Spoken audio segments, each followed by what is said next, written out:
एक समय की बात है, एक कौवा वन में रहा करता था। उसे कोई कष्ट नहीं था और वो पूरी तरह से अपने जीवन से संतुष्ट था। एक दिन उड़ते हुए वह एक सरोवर के किनारे पर पहुंचा। वहां उसने एक सफेद हंस को तैरते हुए देखा। उसे देखकर वो सोचने लगा कि ये हंस कितना सौभाग्यशाली है जो इतना सफेद और सुंदर है, और इधर मुझे देखो, मैं कितना काला और बदसूरत हूँ। अवश्य ही यह हंस इस दुनिया का सबसे खुश पक्षी होगा। वो हंस के पास गया और उसे अपने मन की बात बताने लगा।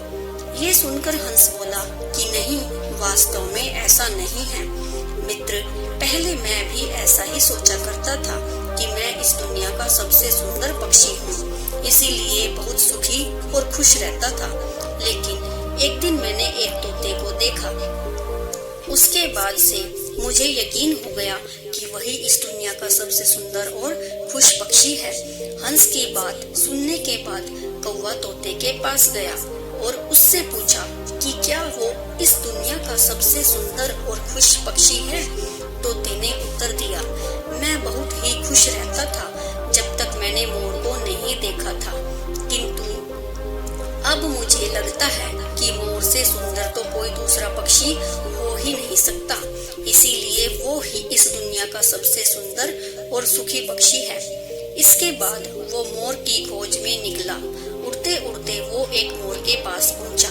वहां उसने देखा कि मोर तो एक पिंजरे में बंद है और उसे देखने के लिए बहुत सारे लोग जमा हैं। सभी मोर की बहुत सराहना कर रहे थे। सबके जाने के बाद कौवा मोर के पास गया और उसे बोला कि तुम कितने सौभाग्यशाली हो जो तुम्हारी सुंदरता के कारण रोज हजारों लोग तुम्हें देखने आते हैं। मुझे तो लोग अपने आसपास भी भटकने नहीं देते और देखते ही भगा देते हैं, और तुम इस दुनिया के सबसे सुंदर पक्षी हो ना। कौवे की बात सुनकर मोर उदास हो गया।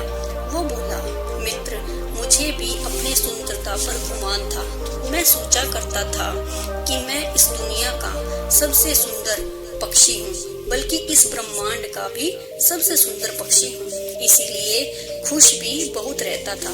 लेकिन मेरी ये ही सुंदरता मेरी शत्रु बन गई है और मैं इस चिड़ियाघर में बंद हूँ। और यहाँ आने के बाद इस पूरे चिड़ियाघर का अच्छी तरह से मुआयना करने के बाद मैं इस नतीजे पर पहुँचा हूँ कि कौवा ही एक ऐसा पक्षी है जो यहाँ कैद नहीं है। इसीलिए पिछले कुछ दिनों से मैं सोचने लगा हूँ कि काश मैं कौवा होता तो कम से कम आजादी से बाहर घूम सकता था, और तब मैं इस दुनिया का सबसे सुखी और सुंदर पक्षी होता। फिर कौवा समझ गया और खुशी से रहने लगा। Thanks for watching.